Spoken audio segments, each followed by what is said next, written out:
خوش آمدید۔ آج ہم ٹی ڈبلیو آرنلڈ کی کتاب دا پریچنگ آف اسلام کے ایک خاص حصے کا یعنی 10ویں باب کے پہلے حصے کا گہرائی سے جائزہ لے رہی ہیں۔ اس حصے کا عنوان ہے چین میں اسلام کی اشاعت، حصہ اول۔ جی۔ اور ہمارا مقصد یہ ہے کہ اس ماخذ سے وہ خاص باتیں، وہ معلومات نکالیں جو ہمیں یہ سمجھنے میں مدد دیں کہ چین میں اسلام شروع میں کیسے پھیلا اور وہاں مسلمانوں کی جو ابتدائی آبادیاں تھیں وہ کیسے بنی۔ بالکل، یہ ایک بہت دلچسپ موضوع ہے اور اس کے کئی پہلو ہیں۔ جی ہاں، تو آج کی گفتگو میں ہم اسی ماخذ کی روشنی میں کچھ اہم نکات پر بات کریں گے۔ بالکل۔ سب سے پہلے تو دیکھیں گے کہ چین اور عرب دنیا کے جو پرانے تعلقات تھے، مطلب اسلام سے بھی پہلے کے، وہ کیسے تھے، تجارت وغیرہ۔ تجارتی اور ثقافتی روابط۔ بالکل۔ پھر یہ کہ چینی تاریخ کی جو کتابیں ہیں ان میں مسلمانوں کا پہلا ذکر کب ملتا ہے، خاص طور پر وہ تانگ خاندان کا دور تھا۔ جی، ٹانگ ڈائنیسٹی۔ پھر عرب اور چینی سلطنتوں کے بیچ سفارتی تعلقات کیسے شروع ہوئے۔ جی وہ کافی مشہور واقعہ ہے۔ پھر کچھ مشہور روایتیں ہیں جیسے وہ پیغمبر اسلام کے ماموں والی کہانی، اس کا اور تاریخی حقائق کا تھوڑا موازنہ کریں گے۔ صحیح، روایت اور تاریخ کا فرق۔ پھر منگولوں کے حملوں کا کیا اثر ہوا چین کی مسلم آبادی پر، اور کچھ اہم نام جیسے سید اجل شمس الدین۔ منگول دور تو بہت اہم ہے اس حوالے سے۔ اور آخر میں منگولوں کے بعد یعنی جب من خاندان آیا تب مسلمانوں کی کیا حیثیت تھی، وہ کیسے معاشرے میں گھل مل گئے۔ جی، ان کا انضمام کیسے ہوا۔ تو تیار ہے اس موضوع کی گہرائی میں اترنے کے لیے؟ جی بالکل، شروع کرتے ہیں۔ چلیں تو سب سے پہلے بات کرتے ہیں ان ابتدائی روابط کی جو اسلام سے بھی پہلے کے تھے۔ یہ تجارت والے تعلقات یہ کب سے تھے اور کیسے تھے؟ دیکھیے، تاریخی شواہد جو اس ماخذ میں دیے گئے ہیں وہ یہ بتاتے ہیں کہ 7ویں صدی عیسوی میں جب اسلام کا ظہور ہوا اس سے کافی پہلے ہی عرب تاجروں کے چین کے ساتھ روابط تھے۔ اچھا، اسلام سے بھی پہلے؟ جی ہاں، کافی پہلے، اور یہ تعلقات زیادہ تر سمندر کے راستے تھے۔ سمندری راستے؟ جی، خاص طور پر سیلون یعنی جو آج کا سری لنکا ہے اس کے ذریعے، اور 6 صدی تک آتے آتے تو یہ تجارت کافی پھیل چکی تھی۔ پھر 7ویں صدی کے شروع میں چین کی تجارت فارس اور عرب دنیا کے ساتھ اور بڑھی۔ خلیج فارس میں ایک بندرگاہ تھی صراف۔ جی، SIRAF، یہ چینی تاجروں کے لیے ایک بڑا اہم مرکز بن گئی تھی۔ تو یہ ایک بنیاد تھی ایک طرح سے جس پر آگے تعلقات بنے۔ یہ تو واقعی دلچسپ بات ہے کہ تعلقات اتنے پرانے تھے۔ اچھا، وہ جو ایک مشہور قول ہے علم حاصل کرو خواہ تمہیں چین جانا پڑے، کیا اس کا کوئی تعلق بنتا ہے ان پرانے تجارتی روابط سے؟ کیا چین اتنا جانا پہچانا تھا عرب میں؟ دیکھیں، ماخذ اس قول کے بارے میں یہ کہتا ہے کہ اگرچہ روایت میں یہ پیغمبر اسلام سے منسوب کیا جاتا ہے لیکن کوئی پکا تاریخی ثبوت نہیں ملتا کہ واقعی کہا گیا ہو۔ اچھا۔ البتہ یہ ممکن ہے، مطلب قرینِ قیاس ہے کہ چین کا نام اس وقت عرب میں لوگ جانتے ہوں گے کیونکہ تجارت تو تھی، قافلے آتے جاتے تھے۔ تو نام شاید سنا ہوگا لیکن قول کا ثبوت نہیں۔ جی بالکل، بس اتنی سی بات ہے۔ ٹھیک ہے، تو یہ تجارتی بنیاد تو اہم تھی ہی۔ اب آتے ہیں اس طرف کہ چینی تاریخ میں ان کے اپنے ریکارڈز میں مسلمانوں یا عربوں کا باقاعدہ ذکر کب اور کیسے شروع ہوتا ہے، خاص طور پر وہ تانگ خاندان کا دور۔ جی، جیسے ہم نے بات کی تجارت تو پرانی تھی لیکن چینی سال نامے جو ہیں ان کی جو اپنی تاریخ کی دستاویزات ہیں ان میں عربوں کا پہلا باقاعدہ ذکر تانگ خاندان کے شروع میں ہی ملتا ہے۔ یہ خاندان 618 سے 907 عیسوی تک رہا۔ اچھا، تانگ دور کے بالکل شروع میں؟ جی، ان دستاویزات میں مدینہ میں جو نئی مسلم طاقت ابھر رہی تھی اس کا ذکر ہے اور ان کے مذہب کے کچھ طور طریقوں کا بھی مختصر سا بیان ہے۔ کیا کچھ تفصیل ملتی ہے اس بیان میں؟ ہاں، ایک خاص طور پر دلچسپ ریکارڈ ہے کوانگ ٹنگ کے سال نامے میں۔ اس میں پہلی مسلم آمد کا ذکر کچھ اس طرح سے ہے، میں آپ کو سناتا ہوں۔ تانگ خاندان کے شروع میں آنام، کمبوڈیا، مدینہ اور کئی دوسرے ملکوں سے بڑی تعداد میں اجنبی کینٹن آئے۔ یہ اجنبی آسمان یعنی خدا کی عبادت کرتے تھے اور ان کے مندروں میں کوئی بت یا مورتی نہیں تھی۔ مدینہ کی سلطنت ہندوستان کے قریب ہے اور اسی سلطنت میں ان اجنبیوں کا مذہب شروع ہوا جو بدھ مت سے مختلف ہے۔ وہ سور کا گوشت نہیں کھاتے اور شراب نہیں پیتے، اور وہ کسی ایسے جانور کا گوشت ناپاک سمجھتے ہیں جسے انہوں نے خود ذبح نہ کیا ہو۔ انہیں آج کل ہوئی کہا جاتا ہے۔ ہوئی یہ نام آج بھی استعمال ہوتا ہے نا چین میں مسلمانوں کے لیے؟ جی ہاں، یہ نام تب سے چلا آ رہا ہے، اور یہ تفصیل دیکھیں کتنی معنی خیز ہے۔ ان کی عادات، ان کا عقیدہ سب نوٹ کیا گیا۔ واقعی یہ تو بہت تفصیلی مشاہدہ ہے۔ اس سے لگتا ہے کہ یہ نئے لوگ مقامی آبادی سے کافی مختلف تھے۔ کیا ان ریکارڈز میں یہ بھی لکھا ہے کہ انہیں وہاں رہنے دیا گیا؟ جی ہاں، اسی ریکارڈ میں آگے یہ بھی ہے کہ انہوں نے شہنشاہ سے کینٹین میں رہنے کی اجازت مانگی اور وہ مل گئی۔ اچھا۔ پھر انہوں نے وہاں بڑے اچھے شاندار گھر بنائے جو چینی سٹائل سے الگ تھے، اور ریکارڈ کہتا ہے کہ وہ کافی امیر لوگ تھے اور ان کا اپنا ایک منتخب سردار تھا جس کی وہ بات مانتے تھے۔ تو ماخذ اسی بنیاد پر یہ نتیجہ نکالتا ہے کہ بھلے ہی براہ راست ثبوت کم ہوں، لیکن بہت ممکن ہے کہ اسلام سب سے پہلے چین میں انہی سمندری راستوں سے آنے والے تاجروں کے ذریعے ہی پہنچا ہو۔ تو تجارت نے دروازے کھولے اور کچھ لوگ تو وہیں بس بھی گئے۔ لیکن کیا یہ تعلق صرف تاجروں تک ہی تھا یا ریاستوں کے بیچ بھی کوئی رابطہ ہوا؟ آئیے ذرا زمینی راستے سے جو سفارتی تعلقات بنے ان پر بات کرتے ہیں۔ جی، زمینی راستے سے تعلقات کا جو پہلا قابل اعتماد ریکارڈ ملتا ہے وہ پارس کے حوالے سے ہے۔ فارس یعنی ایران؟ روز نے چین سے مدد مانگی عرب حملہ وروں کے خلاف۔ اچھا، اس نے چین سے مدد مانگی؟ جی، لیکن چینی شہنشاہ نے فوجی مدد دینے سے انکار کر دیا، کہا کہ فارس بہت دور ہے۔ لیکن کہا جاتا ہے کہ اس نے فیروز کی حمایت میں ایک سفیر عرب دربار بھیجا۔ شاید نئی طاقت کا اندازہ لگانے کے لیے؟ بالکل، یہ بھی ایک مقصد ہو سکتا ہے کہ مغرب میں یہ جو نئی خلافت ابھر رہی ہے اس کی طاقت کیا ہے۔ تو پھر عرب دربار سے کیا جواب آیا؟ کہا جاتا ہے کہ اس کے جواب میں تیسرے خلیفہ حضرت عثمان رضی اللہ عنہ نے 651 عیسوی میں جب چینی سفیر واپس گیا تو اس کے ساتھ ایک عرب جنرل کو بھی چین بھیجا۔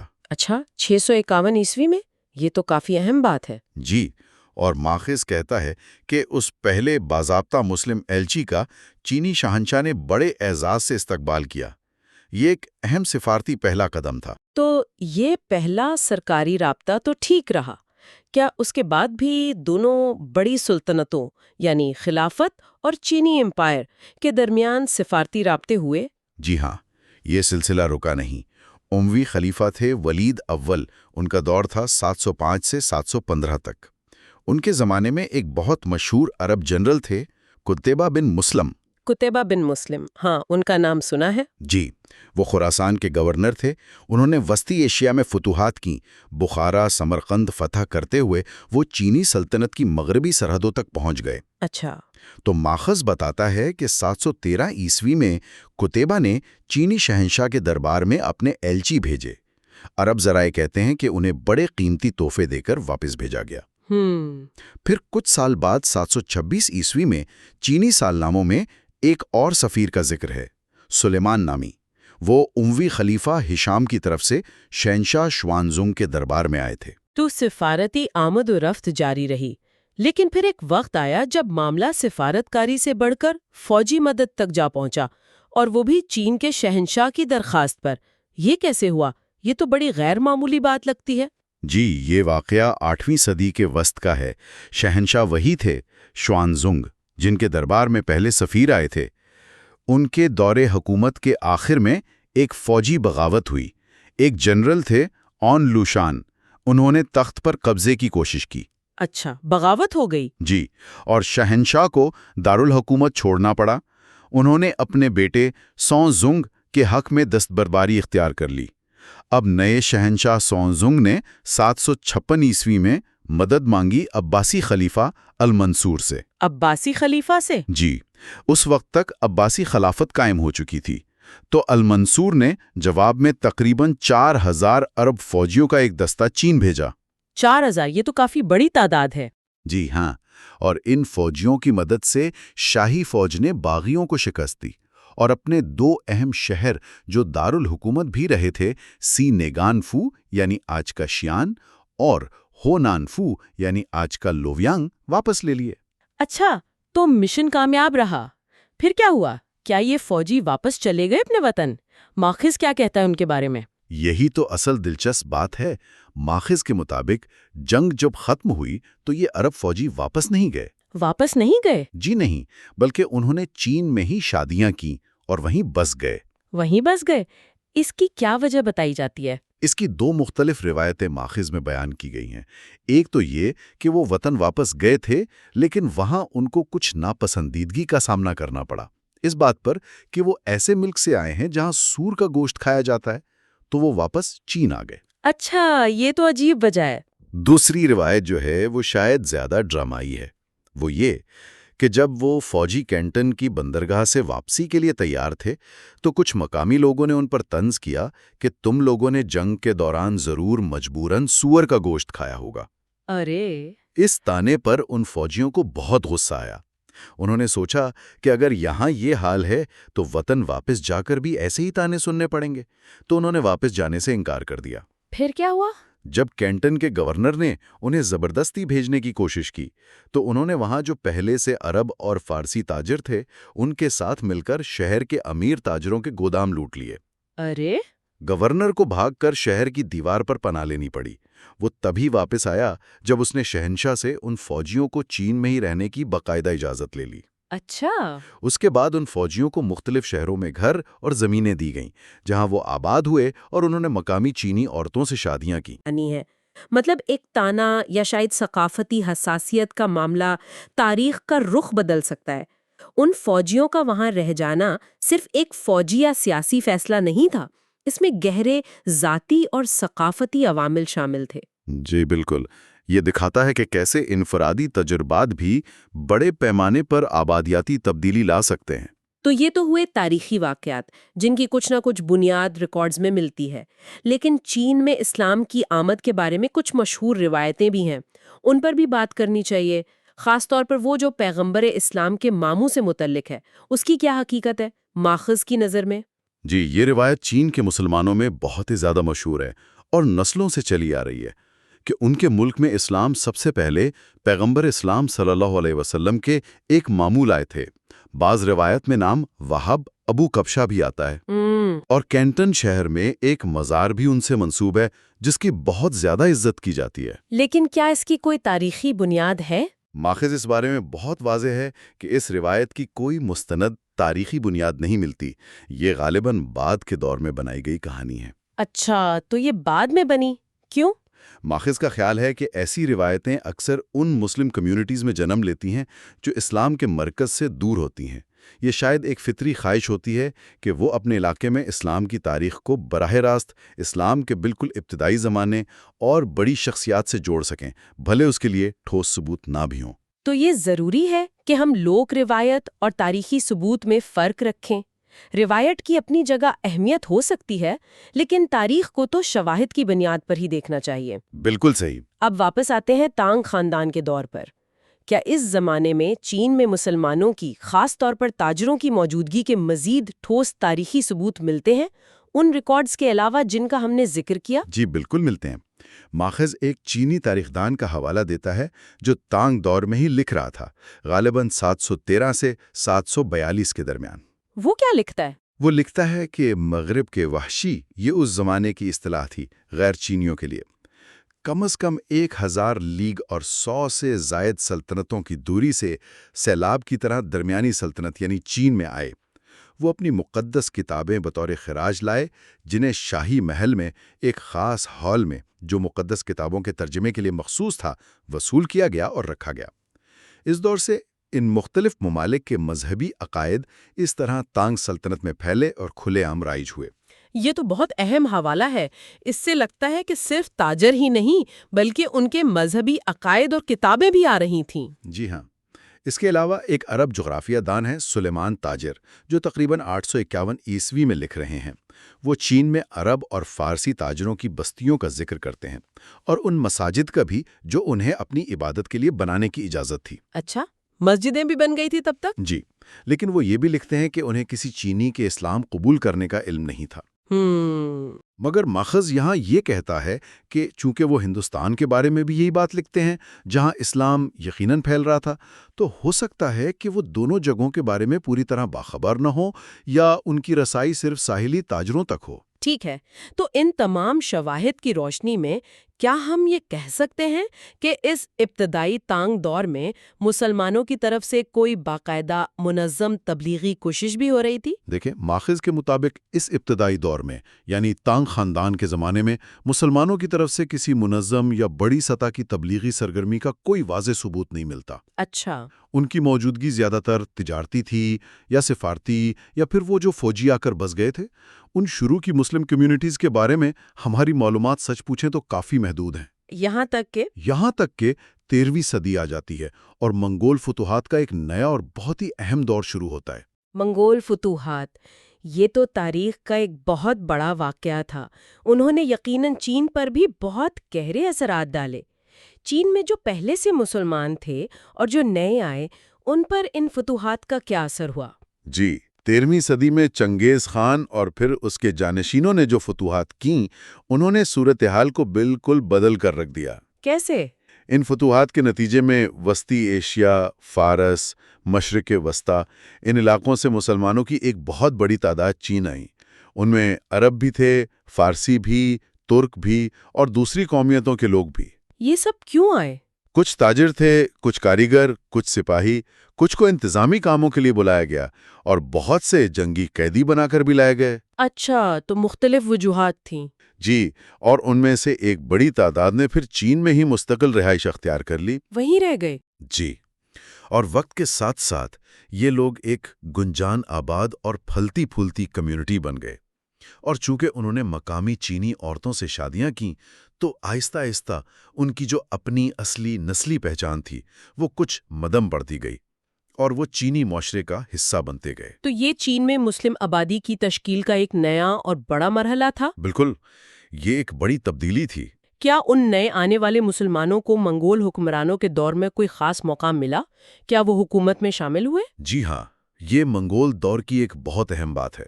کئی مسلمانوں نے منگولوں کے یوان خاندان جو قبلائی خان نے قائم کیا تھا اس کے تحت بہت اعلیٰ عہدے حاصل کیے۔ مثلاً؟ ماخذ ایک مثال دیتا ہے عبد الرحمن نامی شخص کی۔ انہیں 1244 میں شاہی خزانے کا سربراہ بنایا گیا تھا اور انہیں چین پر جو ٹیکس لگتے تھے ان کو وصول کرنے کا ٹھیکہ بھی دیا گیا تھا۔ اچھا، مالیات کے سربراہ۔ جی، لیکن ایک اور شخصیت ہیں جن کا ذکر بہت ہی اہم ہے، وہ ہیں سید اجل شمس الدین عمر۔ سید اجل شمس الدین عمر۔ جی، عام طور پر انہیں سید اجل کہا جاتا ہے۔ یہ اصل میں بخارا کے تھے۔ بخارا سے؟ جی، جب قبلائی خان 1259 میں عظیم خان بنا تو اس نے سید اجل کو پوری سلطنت کے مالیاتی امور کا انتظام سونپ دیا۔ پورے ملک کا؟ جی، اور بعد میں جب جنوب مشرقی صوبہ ہے یونان اسے فتح کر کے باقاعدہ چین میں شامل کیا گیا تو سید اجل کو وہاں کا گورنر بنا دیا گیا۔ یونان کا گورنر؟ ان کی کارکردگی کیسی رہی وہاں؟ ان کی شہرت کیسی تھی؟ سید اجل 1270 میں اپنی وفات تک یونان کے گورنر رہے۔ ماخذ بتاتا ہے کہ وہ ایک انتہائی قابل، روشن خیال اور ایماندار منتظم کے طور پر مشہور ہوئے۔ اچھا۔ انہوں نے یونان میں بہت سے ترقیاتی کام کروائے، مقامی لوگوں کے حالات بہتر کیے، اور ایک اہم بات یہ کہ انہوں نے وہاں نہ صرف مسجدیں بنوائیں بلکہ کنفیوشیزم کے ماننے والوں کے لیے مندر بھی بنوائے۔ مندر بھی بنوائے؟ جی، یہ بات ان کے مقامی ثقافت اور روایتوں کے احترام کو ظاہر کرتی ہے۔ یہ واقعی قابل ذکر بات ہے۔ کیا سید اجل کی یہ جو میراث تھی یہ ان کے بعد بھی چلی؟ ان کی اولاد کا کیا کردار رہا چین میں اسلام کے حوالے سے؟ جی، ان کی اولاد نے بھی چین میں اسلام کو مضبوط کرنے میں بڑا اہم کردار ادا کیا۔ ماخذ کے مطابق یہ سید اجل کے پوتے تھے جنہوں نے 1335 میں شہنشاہ سے اسلام کے لیے ایک سرکاری خطاب حاصل کیا، چن چنگ چاؤ۔ چن چنگ چاؤ، اس کا کیا مطلب ہے؟ اس کا مطلب ہے سچا اور پاک مذہب، ٹرو اینڈ پیور ریلیجن، اور یہ نام چینی مسلمان آج تک اپنے مذہب کے لیے استعمال کرتے ہیں۔ اچھا، یہ تو بڑی بات ہے۔ جی، اور بعد میں سید اجل کے ایک اور جانشین کو شہنشاہ نے 1420 میں 2 بڑے شہروں یعنی پرانا دارالحکومت سینگانفو شیان اور اس وقت کا دارالحکومت نانکنگ نانجنگ وہاں بڑی مسجدیں بنانے کی شاہی اجازت دی۔ تو ان کے خاندان کا اثر و رسوخ کافی عرصے تک قائم رہا۔ جی ہاں، بالکل۔ تو مغول دور واقعی مسلمانوں کی آمد، ان کی آبادکاری اور ان کے اثر و رسوخ کے لیے ایک بہت اہم ایک فیصلہ کن موڑ ثابت ہوا۔ کیا اس دور کے دوسرے جو ذرائع ہیں یا سیاحوں کے بیانات ہیں ان سے بھی چین میں مسلمانوں کی موجودگی اور ان کی حیثیت کا پتہ چلتا ہے؟ ہاں بالکل، ماخذ کئی دوسرے ہم اثر ذرائع کا بھی ذکر کرتا ہے۔ مثلا قبلائی خان کے دور کے کچھ چینی مورخین وہ اس بات پر شکایت کرتے ہیں یا ناخوشی ظاہر کرتے ہیں کہ بادشاہ مقامی چینی افسروں کے بجائے باہر سے آئے ہوئے ترکوں، فارسیوں اور دوسرے غیر ملکیوں کو انتظامی عہدوں پر زیادہ ترجیح دیتا ہے۔ اچھا، وہ شکایت کرتے تھے؟ جی، اور یہ شکایت خود اس بات کا ثبوت ہے کہ مسلمان انتظامیہ میں کتنے نمایاں تھے۔ یہ صورتحال سید اجل جیسے لوگوں کے اعلیٰ مقام کی وجہ سے تھی، اور منگول فتح کے بعد چین اور باقی دنیا کے بیچ رابطے بڑھ گئے تھے، جس نے بہت سے ہرمند مسلمانوں کو چین کی طرف کھینچا۔ ماخذ کا خیال ہے کہ شاید انہی ہجرتوں سے وہ بکھری ہوئی مسلم کمیونٹیاں بننا شروع ہوئیں جو آج چین کے اکثر صوبوں میں ملتی ہیں۔ اور مشہور سیاحوں کا کیا ذکر ہے؟ Marco Polo? جی، مارکو پولو جو وینس کا تھا اور قبلائی خان کے دربار میں بھی رہا 1275 سے 1292 تک، وہ اپنے سفر نامے میں یونان کے مختلف علاقوں میں مسلمانوں کی موجودگی کا ذکر کرتا ہے، جنہیں وہ سیرسنز کہتا ہے۔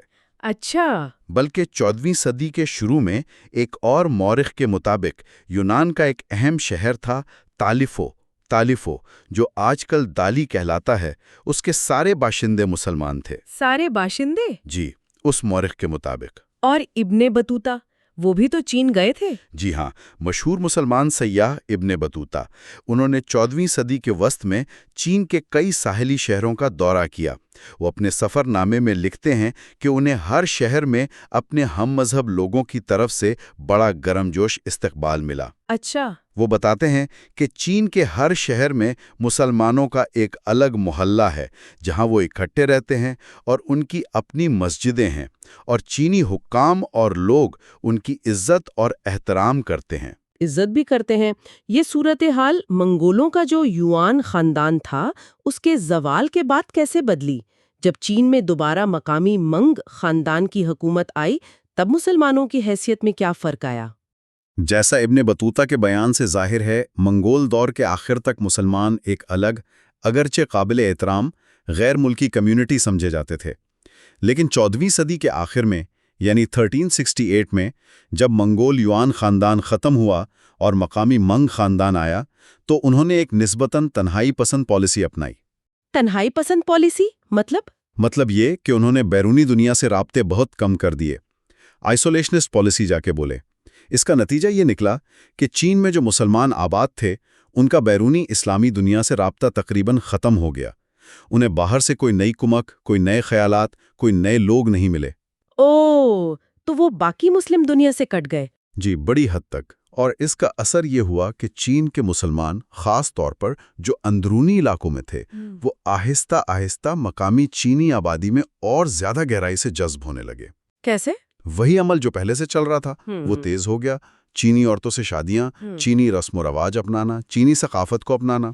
کیا نیا منگ خاندان مسلمانوں کے خلاف تھا یا ان کی پالیسی ٹھیک رہی ان کے لیے؟ ماخذ کے مطابق نیا منگ خاندان، جس نے 1368 سے 1644 تک حکومت کی، اس کے بانی تھے شہنشاہ ہونگوو۔ انہوں نے مسلمانوں کو عمومی طور پر کافی مراد دی۔ اچھا، مراد دی؟ جی، اس خاندان کے لمبے دور حکومت میں مسلمانوں کی حالت کافی خوشحال رہی۔ اس کا اندازہ اس بات سے بھی لگایا جا سکتا ہے کہ اس دوران بہت سی مسجدیں تعمیر ہوئیں۔ تو رابطہ بھلے کم ہو گیا لیکن اندرونی طور پر حالات سازگار تھے۔ جی، لگتا تو یہی ہے کہ انہیں مذہبی آزادی اور معاشی طور پر پھلنے پھولنے کے موقع ملتے رہے۔ یہ واقعی چین نے اسلام کے پھیلنے کے جو ابتدائی مراحل تھے ان کا ایک بہت ہی جامع اور دلچسپ جائزہ تھا جو ہمیں دی پریچنگ آف اسلام کے اس حصے سے ملتا ہے۔